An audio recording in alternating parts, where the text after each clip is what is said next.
Nós temos estados que nós precisamos compor. Nós precisamos decidir se a gente quer ganhar ou se a gente quer perder.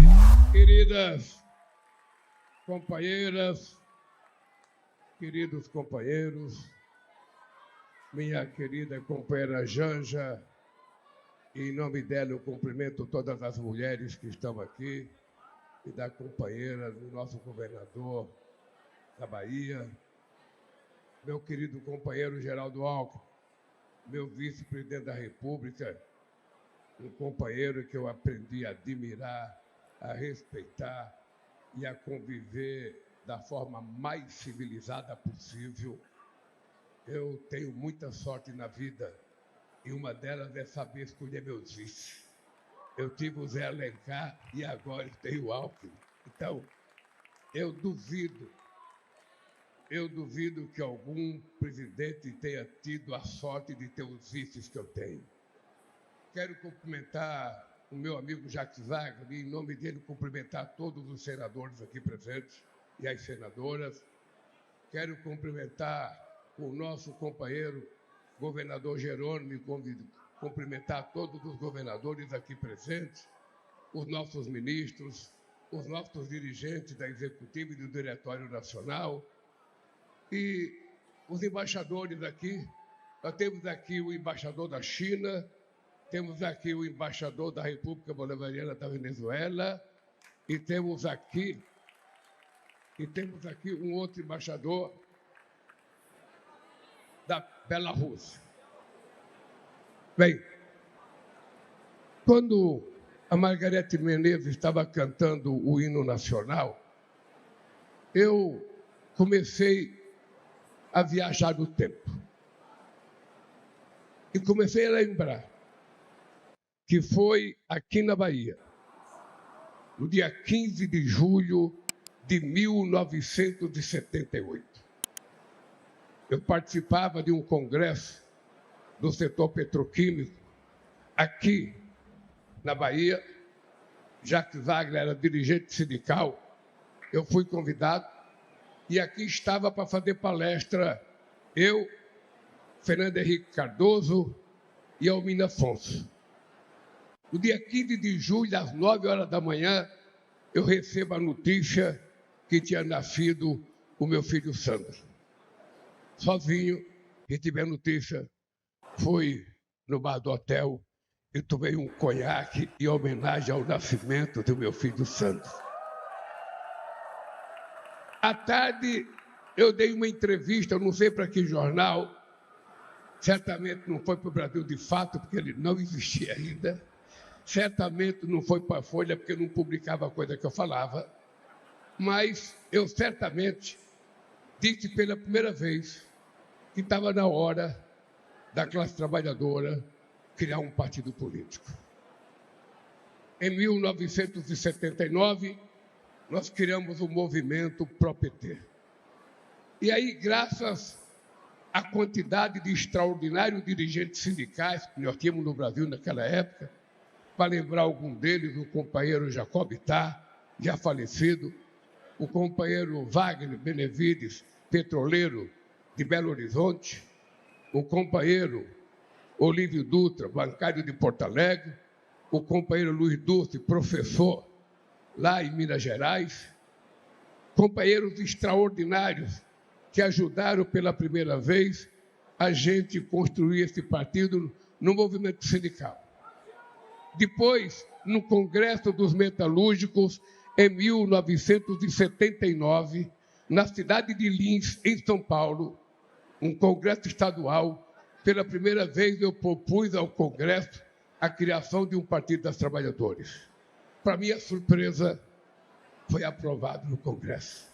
Quem votou contra os supersindicalistas comunistas, os partidos, foi contra a criação do PT. E depois, ainda no ano de 1900,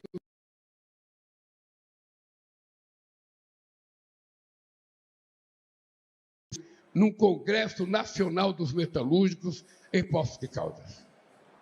O restante da história vocês conhecem. Eu dei ao Edinho, o mês passado, uma foto que registra os dirigentes do PT indo registrar o PT no Tribunal Superior Eleitoral em Brasília. Daquela foto que tem um monte de gente, que eu não vou falar o nome dos mortos, mas só tem vivo. Eu, o Olívio Dutra, o companheiro Ayrton Soares e o companheiro o Wellington, não, o Hélio Doyle, jornalista de Brasília. Só temos nós 4 vivos, o restante já se foi. E talvez o Antônio Carlos, o Grialdo não está nessa foto.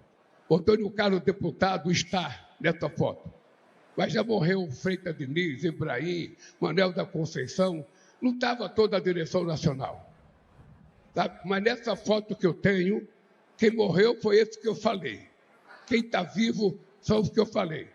Tem um cara novo que eu vi, que é o companheiro que era da Paraíba, o Vanderlei.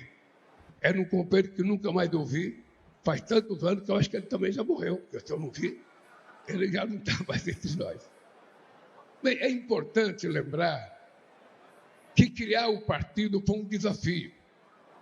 Não havia na sociologia política brasileira alguém que acreditasse que fosse possível criar um partido com as características do PT.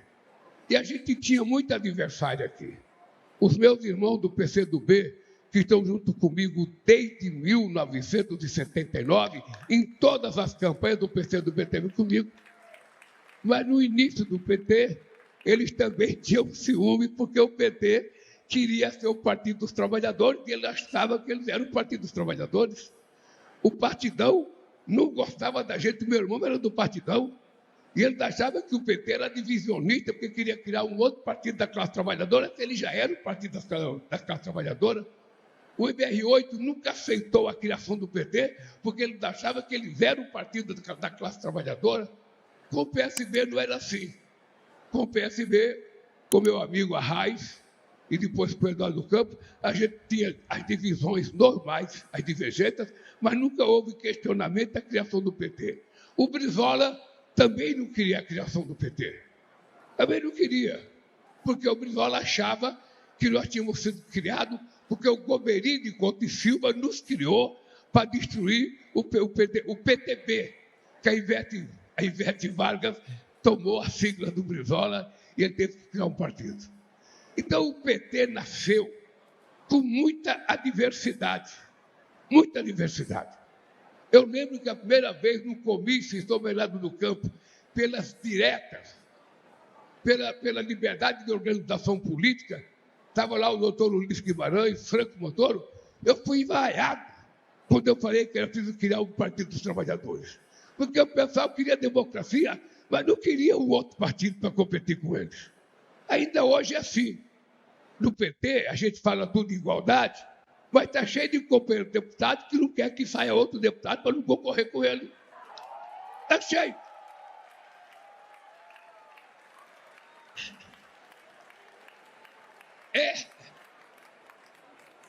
É a igualdade de que eu quero liberdade para mim. Por restante, não. Então, veja que engraçado. Esse partido, eu não esqueço nunca, gente.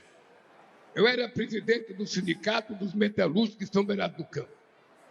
Eu almoçava, depois do almoço pegava um fusquinha, colocava uma corneta em cima de uma fusquinha, escolhia uma rua que tinha comércio e ficava gritando: olha, companheiros, eu sou o Lula, presidente do Sindicato dos Metalúrgicos, eu estou criando um partido, sabe, se vocês quiserem, venha fazer uma ficha aqui.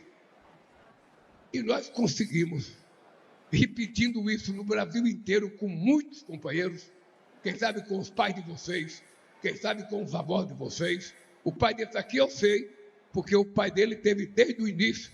Quando ele fez o primeiro cocô na fralda, eu já estava lá, não para limpar, porque quem limpar era o pai dele, para segurar ele. Então, esse partido, ele nasceu uma coisa extraordinária. Foi um sonho de ver pela primeira vez na história do mundo, do Brasil, não é do mundo, porque não tem similaridade ao PT no mundo. Eu conheço a política do mundo. não tem similaridade.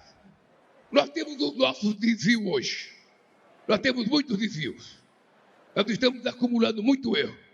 Mas não tem similaridade da forma que nós criamos esse partido. Esse partido foi criado por trabalhadores, foi dirigido por trabalhadores, e naquele tempo, meu caro Edinho, até um dono do bar que queria se filiar ao PT, a gente achava que ele era burguês. Ele não poderia se filiar ao PT porque era burguês. Era assim que a gente era. Eu lembro que a sogra da Marisa, que morava comigo, a mãe do primeiro marido dela, a dona Marília, ela tinha um fusquinha, meia. O marido dela tinha morrido. E ela gostava de se vestir bem. Quando ela chegava no ano do PT, o pessoal dizia, lá vem a burguesa do Lula. Foi a turma do Zé Disseu, a turma do Genuíno, os meninos da USP, da PUC, procuravam lá o sindicato para conversar comigo e fazia a seguinte pergunta: ô Lula, o PT é tático ou estratégico? Olha, puta que pariu, lá quer saber se ele é tático ou estratégico. É só um partido. Porra, eu já estava criando o partido, eles queriam saber se era tático ou estratégico. Eu lá sabia o que era tático ou estratégico. Eu lembro que uma crítica que o Luiz Carlos Prestes fez a mim, num debate em Cajamar, foi o seguinte: ele me achava um bom operário, mas ele tinha uma crítica, porque eu não era um operário científico. Cacete, além de ser operário, eu tinha que ser científico, porra. Outra além de ser operário, usar macacão, trabalhar 10 horas por dia, fazer 2 horas extras e ganhar pouco, o cara queria que eu fosse científico. Se eu fosse científico, eu não era operário. Eu ia ser um intelectual. Então, essas coisas, obviamente, veja que a juventude rebelde da década de 70, sabe, como o Zé Disseu e tantos outros companheiros, tiveram uma contribuição extraordinária na criação do PT. Companheiros como o Genuíno tiveram, como o Tarso Genro, o pessoal que era de organização de esquerda, algumas eu nem sabia o que era, mas tinha o PCR, o Genuíno era do PCR. Eu lembro que eu estava em Rio Branco fazendo um comício, e o Chico, PRC, eu lembro que ele também era do PRC. Eu lembro que eu estava no Acre, fazendo um comício, nos anos 82, aí o Chico Mendes faz o seguinte discurso: companheiros e companheiros, a marcha camponesa já está andando pela selva para encontrar com a massa operária aqui em Rio Branco. Quando ele terminou de falar, falei, porra, Chico, não tem nem marcha camponesa, nem marcha operária, onde é que está essa marcha? E o Chico Mendes, ele ia para São Paulo. Eu era muito amigo do Chico Mendes, mas ele tinha medo de dormir em casa. Por que ele tinha medo?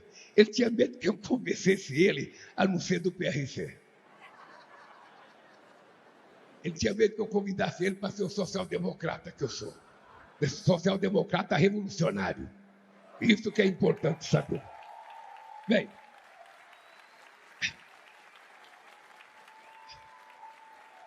veja, o que é importante nesse partido, gente? É importante que vocês voltem a ler o manifesto do PT. É importante, porque a filiação partidária, ela não pode ser apenas porque alguém quer ser candidato a alguma coisa. A filiação partidária é uma opção de vida que você faz. Você está num partido porque você acredita no manifesto dele, você acredita no compromisso dele, você acredita na luta dele, você entra para se somar, você não entra para ser deputado, ou vereador, porra. Senão não é partido, aí vira um partido igual aos outros. Vira um partido igual aos outros. E agora os nossos deputados são testemunha que a política apodreceu. A política apodreceu. Vocês que são candidatos, sabem como é que está o mercado eleitoral nesse país. Você sabe quanto custa um cabo eleitoral. Você sabe quanto custa um vereador.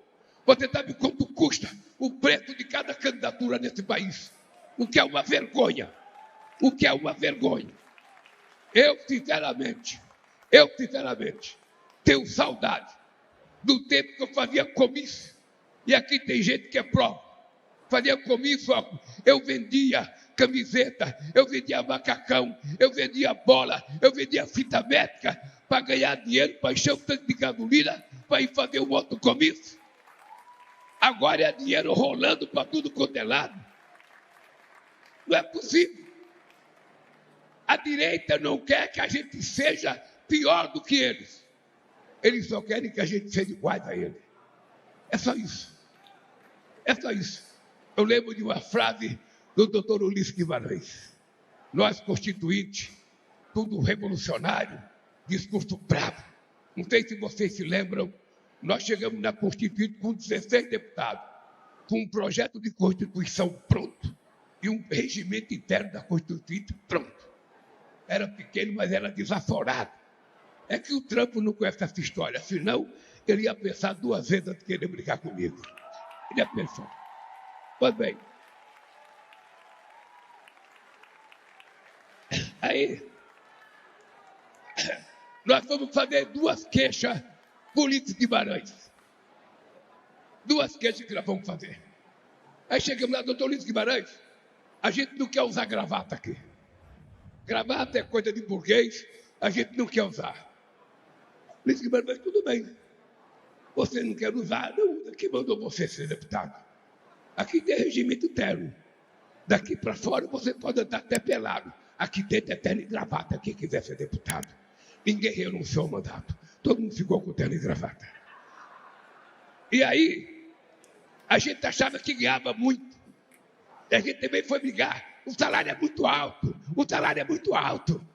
Ulisses Guimarães, tudo bem. Tudo, não recebam. Devolve para casa. Ou pega o salário e deposita para alguém. Ninguém também depositou.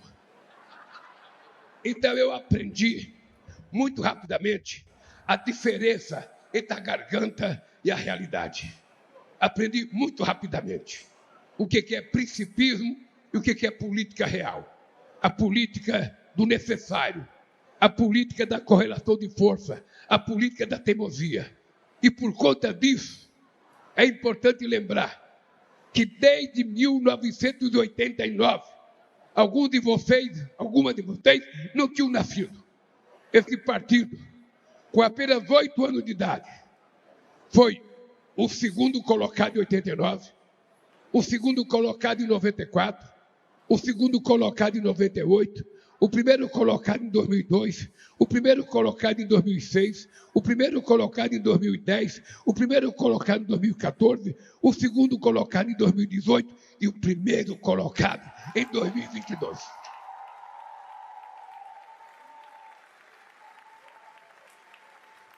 Ou seja,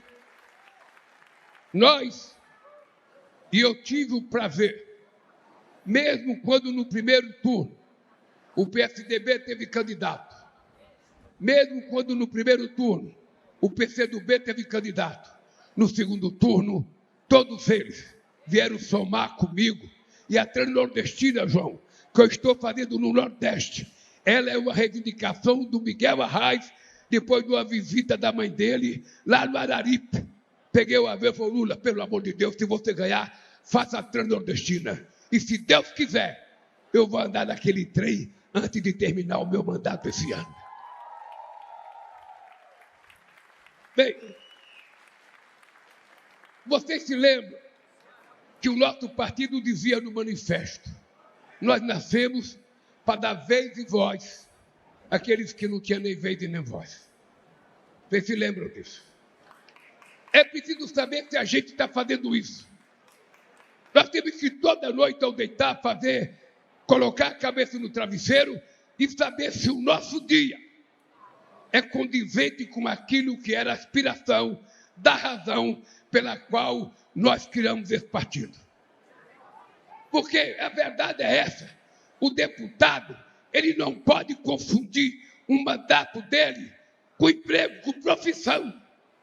Deputado não é profissão.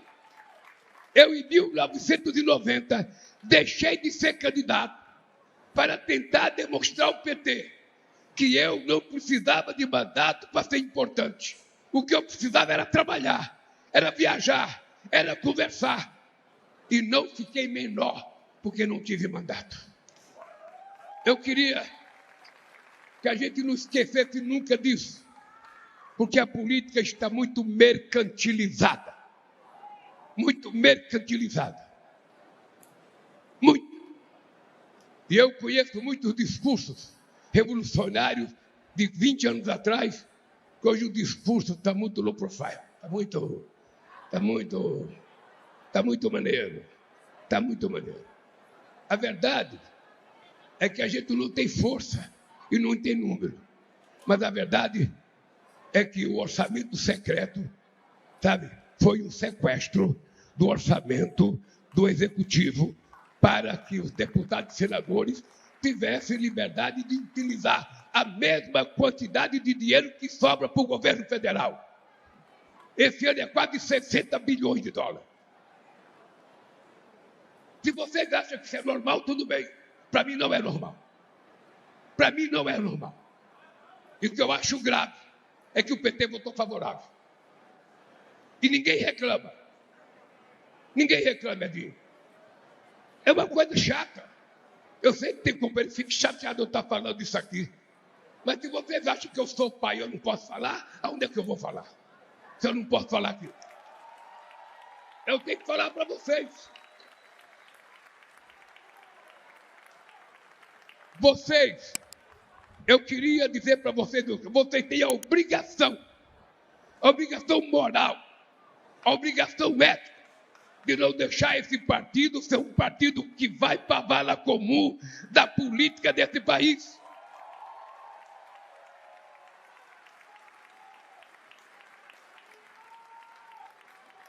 Eu lembro que em 1985, Tancredo Neves era candidato pelo colégio eleitoral. Esse partido tomou a decisão de não ir para o colégio eleitoral. Na verdade, eu era favorável até que ir, porque eu era contra expulsar os companheiros antes de votar. Mas, graças a Deus, tinha uma base do PT radicalizada. Inclusive, muitos companheiros do meu sindicato, que, contra a minha vontade, votaram para a gente expulsar Ayrton Soares, Bete Mendes e o companheiro do Rio de Janeiro, Zé Eudes. Nós expulsamos os três. As pessoas diziam que o PT ia acabar. O PT vai acabar. O PT vai acabar. E o PT, depois disso, só cresceu, só ficou mais forte e só venceu. O que nós precisamos é ter capacidade de fazer avaliações das coisas que a gente não consegue fazer. Você pensa que eu não sofro? O PT governava 24 milhões de pessoas na grande São Paulo. O PT governava Osasco, Guarulhos, Santo André, São Bernardo, Diadema, Mauá, Campinas, governou Piracicaba. Hoje o que o PT governa? O que aconteceu? O que aconteceu? Alguma coisa, em algum momento nós erramos. Em alguma coisa nós erramos. E nós temos que ter capacidade de ver aonde nós erramos para corrigir. A gente não pode continuar persistindo no erro. O PT de Santo André era um PT extremamente organizado, era símbolo. O que aconteceu com o PT de Santo André? As brigas internas acabaram com o PT. As brigas internas. Então, se a gente não levar em conta a necessidade de fazer uma reflexão da nossa trajetória, o partido é que tem que ser forte, não é o Lula que tem que ser forte, é o partido que tem que ser forte. Porque o Lula é uma pessoa física, Você é uma pessoa jurídica, você não pode acabar. Então, companheiro, me desculpe, eu já estou com 80 anos de idade. E eu quero dizer para vocês, eu vivo hoje. Quero que vocês olhem bem para os meus olhos. Eu vivo hoje o melhor momento da minha passagem pelo planeta Terra, aos 80 anos de idade. Primeiro porque tenho uma parceira extraordinária que me ajuda 24 horas por dia e que me cobra muito. Se não fosse ela me cobrar, eu não tinha assumido a responsabilidade de fazer esse impacto contra o feminicídio. É ela que me provoca todo dia. Então eu resolvi me mexer, porque a violência contra a mulher vai acabar quando a violência sair de dentro da cabeça de nós, os machos desse país, que pensamos que somos donos delas.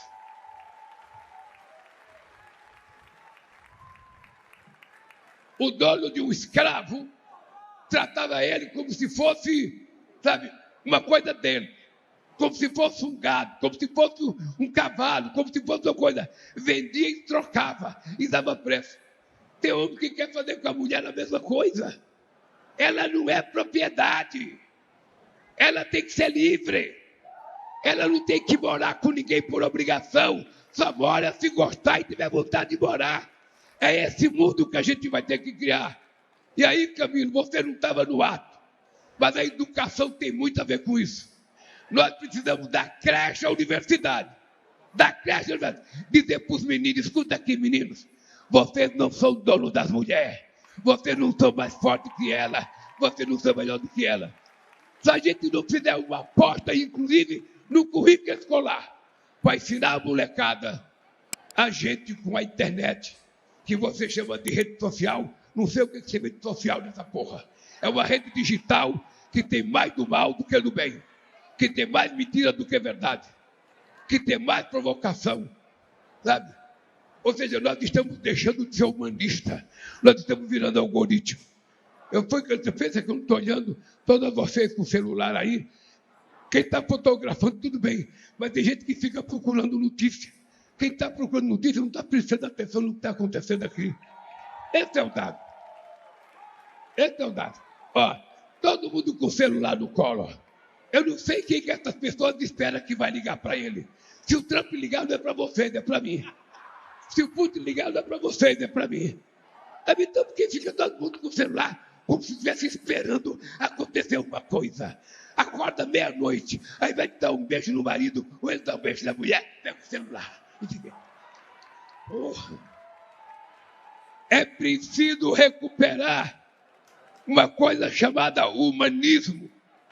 Sentimento, amor, um comportamento civilizado na relação. Então nós nascemos para viver em comunidade. Nascemos para viver, nós temos que ajudar uns aos outros. Hoje nós estamos muito individualizados. Quem mora no apartamento de frente não conversa com quem mora no outro. No elevador não se conversa. Você vai sair na garagem, tem um carro na frente, já fica xingando. Se o farol fecha, já fica xingando. Ou seja, que mundo a gente está criando? Então, presta atenção. Qual é o papel do PT nessa história? Nós vamos ter uma eleição agora. Quando eu digo que eu vivo o meu melhor momento, não é só pessoal, físico e mental. Quando eu fui eleito com 57 anos de idade, eu não conseguia fazer mais do que 4 quilômetros por hora na esteira. Com 57 anos. Hoje, com 80, eu faço 6 quilômetros a 6 quilômetros por hora com 5 de inclinação. Ou seja, eu sou a prova. Eu sou a prova de que aos 80 eu estava melhor, estou melhor do que quando eu estava com 50. E a Jangia pode provar isso. Então,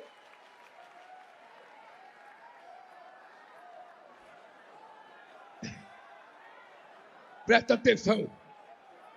A gente não consegue controlar a passagem do tempo.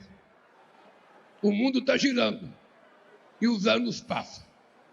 Mas a velhice, ela só chega na gente quando a gente não tem uma causa, quando a gente não tem uma razão, quando a gente não tem uma motivação. Então é preciso que a gente encontre todo dia uma motivação, ajudar alguém que precisa mais do que você, visitar alguém que está doente na sua rua, visitar alguém que está doente no seu prédio, perguntar se precisa de alguma coisa. O mundo está precisando de muita paixão e muito amor, não está precisando de mentira. E essa campanha agora, se prepare, porque vocês, os nossos aliados, PSB, PCdoB, PDT, e quem mais a gente conseguir trazer, sabe quem mais a gente conseguir trazer, sabe de uma coisa. Veja, o Haddad falou ontem aqui. Eu vi o material que o Haddad estava lendo no avião. Ele deve ter feito um bom discurso sobre economia. Você veja o negócio. Presta atenção no que nós conseguimos fazer. A menor inflação acumulada em 4 anos da história do Brasil. Presta atenção. A maior população economicamente ativa da história do Brasil, quase 104 milhões. A melhor sequência de aumento da Bolsa de Valor. A gente não dá importância para a Bolsa. Quando a Bolsa cresce, a gente não ganha nada. Mas quando ela cai, a gente se ferra. É assim. Nós só ficamos com prejuízo. Mas a Bolsa teve um crescimento, chegou a 185 mil pontos. Veja, é o maior aumento contínuo da história do salário mínimo. Se a gente não tivesse colocado o PIB para reajustar o salário mínimo, hoje ele seria de R$800. Está 1.621, e é pouco. Quando eu falo que está 1.621, não é porque ele é autônomo, é pouco. Mas é o dobro do que seria se a gente não tivesse colocado o crescimento do PIB no salário mínimo. É o maior aumento da massa salarial da história desse país. É a maior produção agrícola da história do país. É a maior exportação. Nós chegamos a 349 bilhões de exportação, num fluxo de quase 629 bilhões. Nós abrimos 516 mercados em apenas 3 anos. Isso da economia, vocês vão ter argumento para bater na cara de quem quiser discutir com a gente. Se for pegar a educação, nós temos que pegar Temer e Bolsonaro. 7 anos.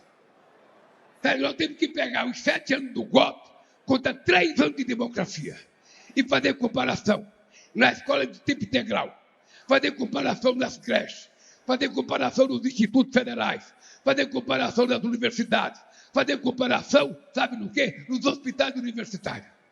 E vamos comparar o que aconteceu conosco e o que aconteceu no governo deles. Vamos pegar a estrada, vamos pegar a rodovia, vamos pegar o que aconteceu em 7 anos deles e apenas em 3 nossos. Vamos pegar a concessão de estrada com leilão. Vamos pegar o tempo deles e o nosso tempo. Vamos pegar crédito para a agricultura familiar no tempo deles e no nosso tempo. Vamos pegar o que vocês quiserem. Na medicina, então, nós temos um sonho. Olha, vou contar uma coisa para vocês. Nós estamos entregando umas máquinas para cada estado brasileiro. Eu fui a Itabira, em Minas Gerais, entregar uma máquina para cuidar de radioterapia no câncer, quando você tem. Para fazer, sabe que a radioterapia, primeiro você toma, sabe, como chama o... Primeiro você faz quimioterapia e depois você faz radioterapia. Essa máquina que nós estamos colocando no Brasil inteiro, quando um pobre, o mais pobre desse país, precisar fazer um exame de câncer, ele vai fazer na mesma máquina que faz o presidente Trump, o presidente Xi Jinping, o presidente Putin, o presidente Lula. Porque nós temos que dar decência para o povo pobre nesse país. Nós temos que dar dignidade para esse povo. Nós temos que fazer esse povo ter orgulho desse país. Então nós temos que fazer. E aí eu quero dar os parabéns ao ministro Padilha pelo sucesso extraordinário que está acontecendo no Agora Tem Especialista. Batemos o recorde de 14 milhões e 700 mil operações eletivas. Este ano, 14 milhões. E vamos fazer muito mais. Vamos fazer muito mais. Então, gente, nós estamos fazendo uma revolução. Nós vamos ter as nossas jamantas, vai ter 150 jamantas, com máquina para fazer todos os exames que tiver que fazer, inclusive mamografia. A Janja vai fazer a semana que vem, eu vou com ela lá, fazer o exame de mamografia.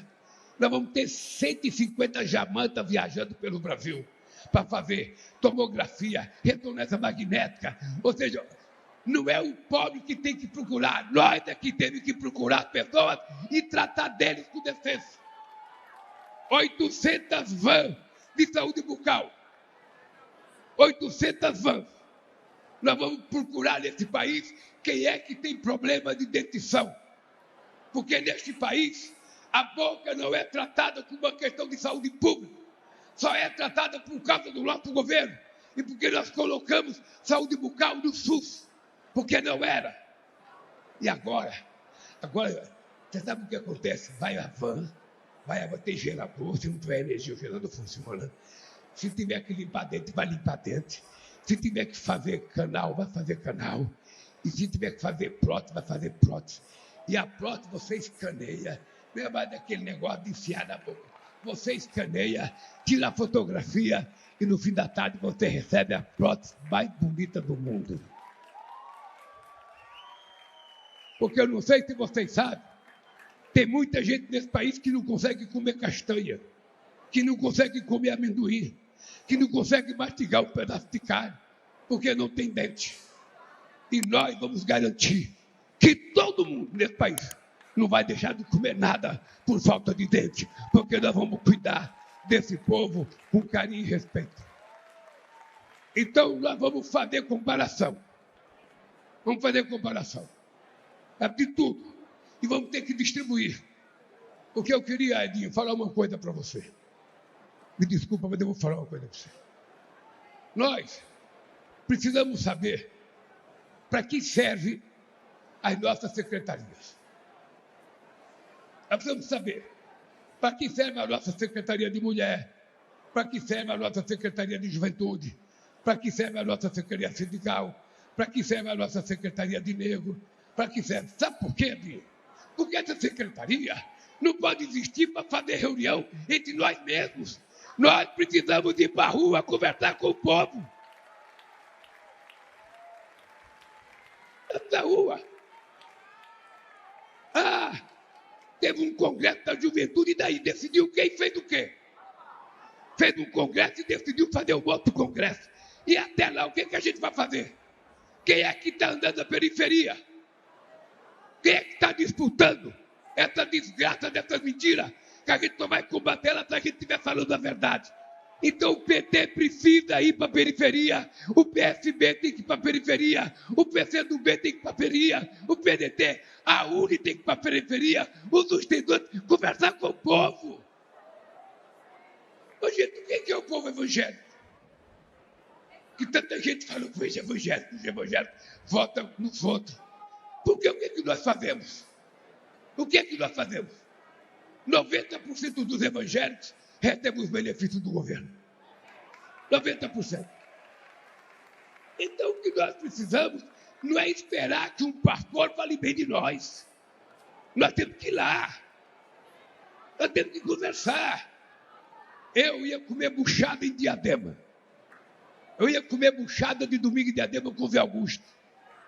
Depois da buchada, a barriga desse tamanho estufada, a gente pegava 60, 70 militantes, com a bandeirinha do PT, cada um, a gente ia andar rua por rua, bater palma para falar do PT e falar dos problemas. Nós temos que disputar, gente. Para que a gente tem secretaria?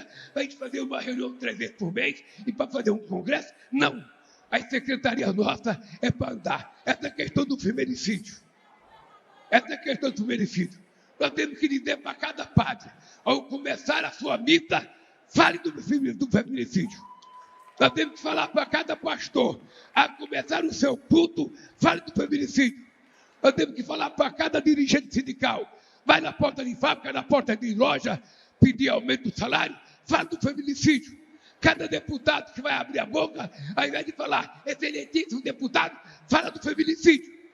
Vamos transformar isso numa profissão de fé, se a gente quiser acabar com a violência contra a mulher nesse país. Companheiros, eu tenho tanto para nos falar, mas só palavras. Eu não vou resolver. É que eu vou. É que...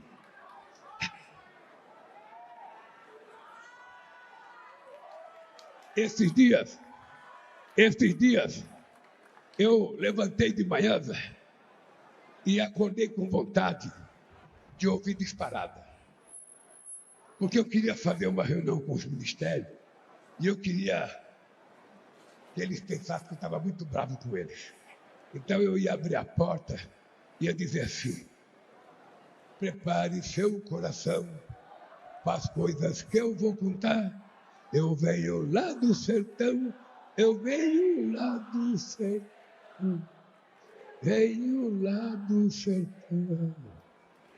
Fui me agradar, aprendi a dizer não, ver a morte sem chorar. Bom, eu levantei pensando que quando o ministro abrisse a porta para entrar na minha sala, eu ia falar: prepare seu coração para as coisas que eu vou contar.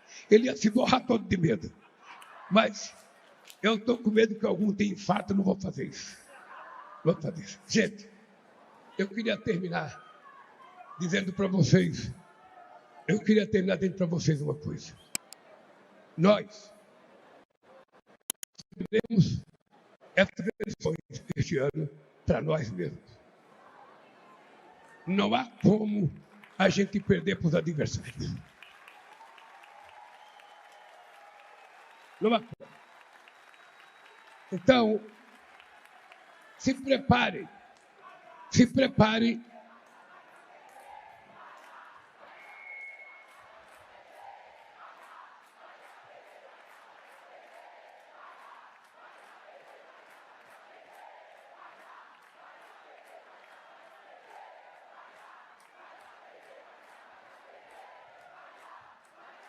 Olha,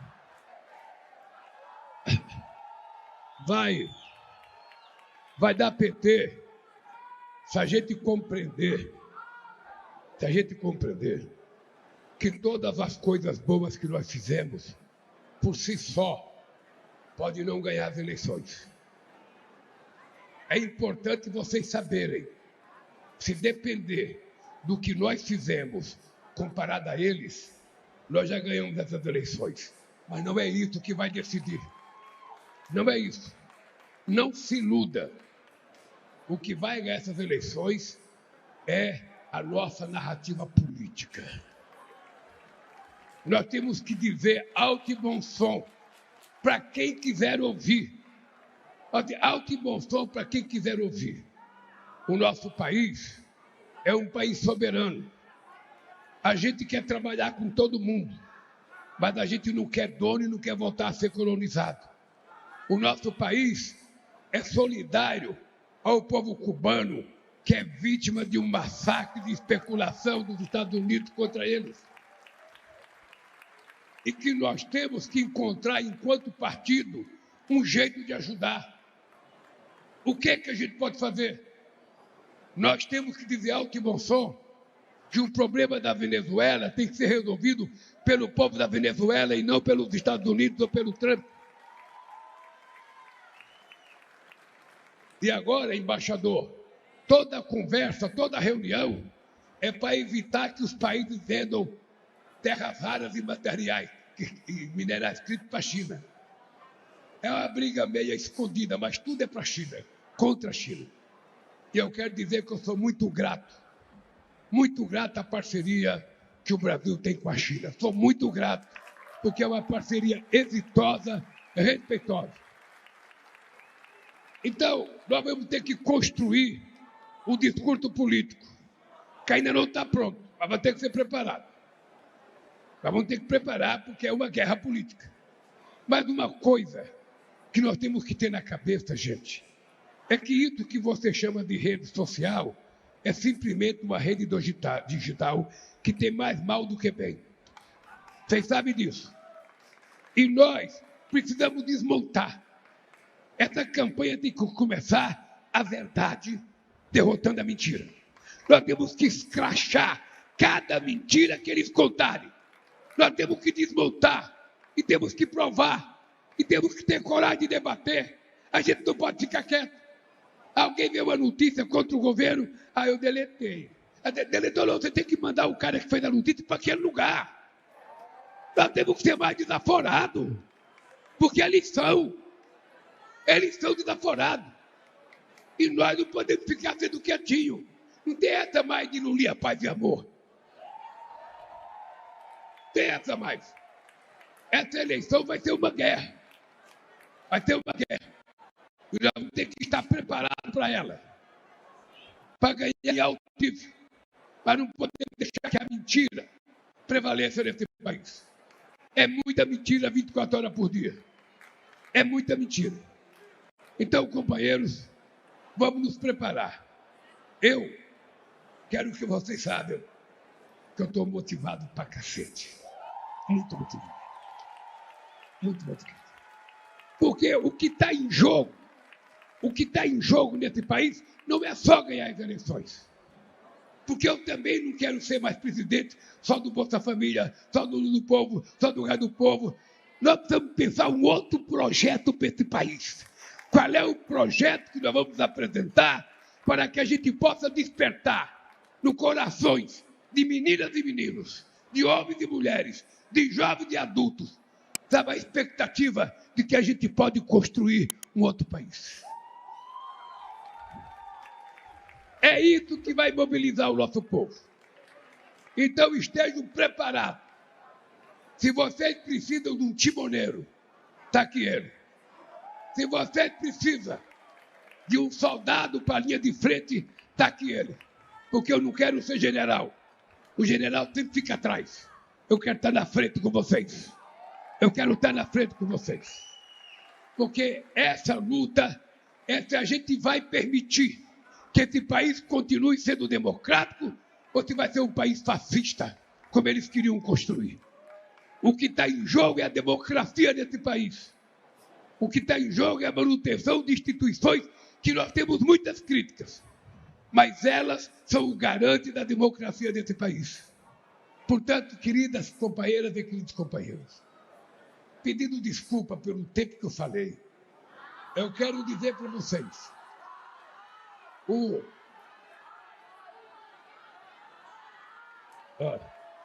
deixa eu dizer para vocês uma coisa.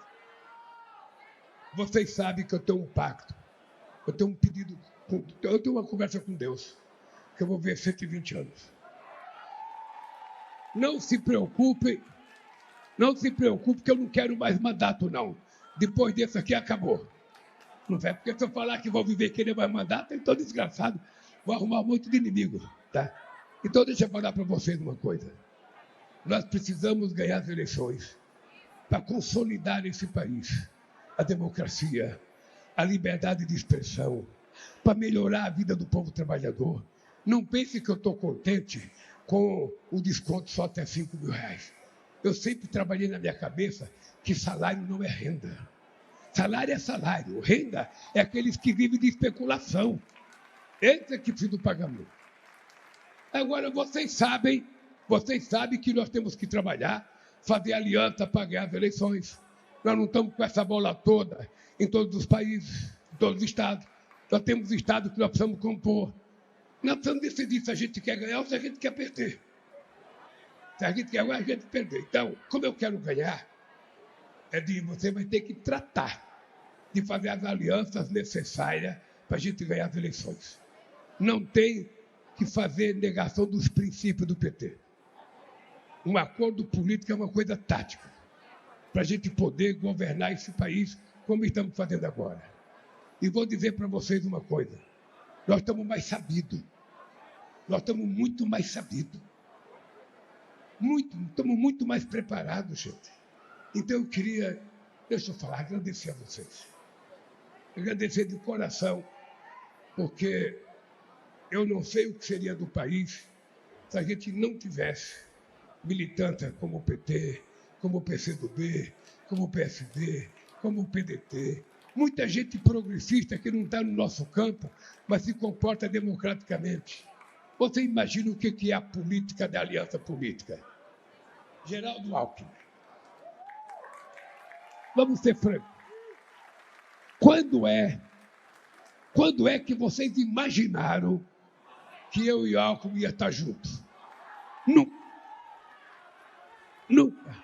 Então, veja, o dado concreto é que isso mostra que a política é uma arte e que a gente tem que saber lidar com ela.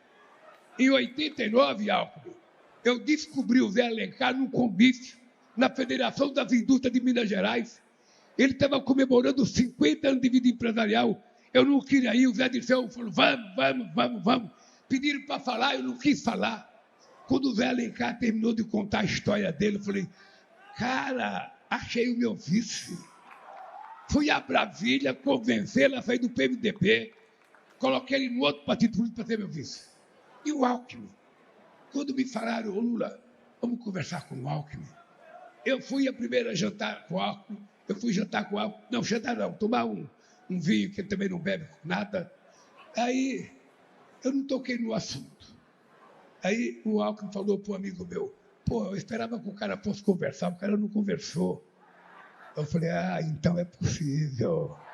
Aí, fomos lá e conversamos, e quero dizer para vocês uma coisa.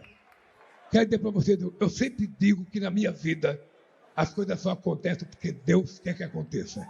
E o Geraldo Alckmin é uma dessas coisas que Deus fez acontecer na minha vida, porque é um homem extraordinário, que eu respeito e admiro e me ajudou muito nisso. Portanto, companheiros, se preparem, porque nós vamos ganhar essas eleições e vamos governar esse país com nossos aliados por mais 4 anos. Se preparem. Um abraço, gente, e até outro dia, se Deus quiser.